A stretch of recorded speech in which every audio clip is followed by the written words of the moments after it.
तो फाइनली आंगनवाड़ी के साथ मंत्री जी की बैठक हुई संपन्न। जल्द बढ़ेगा आंगनवाड़ी सेविका सहायिकाओं का मानदेय। नमस्कार आंगनवाड़ी बहनों, स्वागत है आप सभी का आंगनवाड़ी न्यूज की एक और महत्वपूर्ण वीडियो में।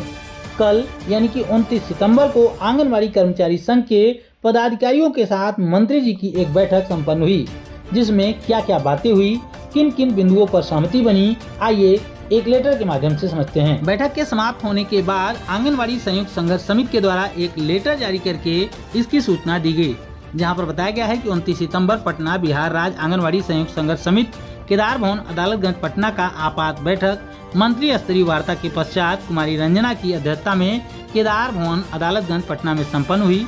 यहाँ पर बताया गया है कि माननीय समाज कल्याण मंत्री मदन सहनी के आमंत्रण पर संयुक्त संघर्ष समिति के नेताओं ने मंत्री के सभाकक्ष में पहुंचकर वहां पर वार्ता की।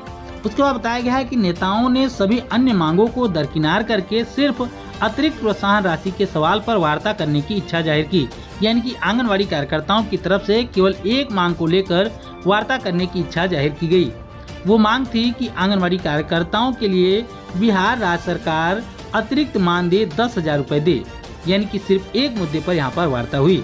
उसके बाद लिखा गया है कि आईसीडीएस एवं आंगनवाड़ी को सुविधा संपन्न करने की जो सरकार की पहल है वो स्वागत योग्य है, लेकिन इस बार की जो हड़ताल है वो सिर्फ मानदेय बढ़ोतरी को लेकर है। इसलिए राज्य सरकार यानी कि बिहार सरकार 10,000 रुपए अतिरिक्त मानदेय बढ़ाए जाने के मुद्दे पर बात करे।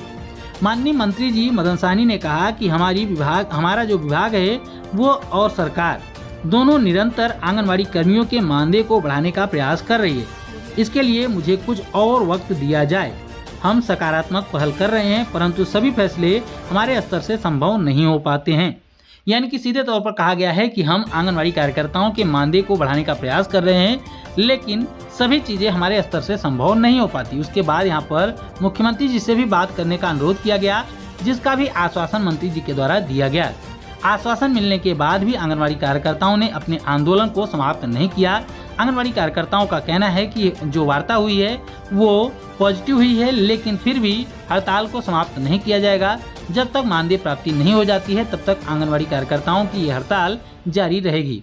यानी कि सीधे तौर पर कहा गया है कि आंगनवाड़ी कार्यकर्ताएं अपने इस आंदोलन को समाप्त नहीं करेंगी जब तक लिखित रूप से यह नहीं कहा जाता कि आंगनवाड़ी कार्यकर्ताओं के मानदेय में बढ़ोतरी होगी, और जब तक यह नहीं बताया जाता कि आंगनवाड़ी कार्यकर्ताओं के मानदेय में कितनी बढ़ोतरी होगी। क्योंकि पिछली बार जो आंगनवाड़ी कार्यकर्ताओं को आश्वासन दिया था कि उनके मानदेय में बढ़ोतरी की जाएगी, उसके बाद 300 रुपए की बढ़ोतरी की गई थी। तो इस बार आंगनवाड़ी संगठनों को भी ये बात पता है कि सरकार हमें धोखा दे सकती है। इसलिए आंगनवाड़ी कार्यकर्ताएं और आंगनवाड़ी संगठन के लोग इस बार पूरी तरीके से सतर्क हैं।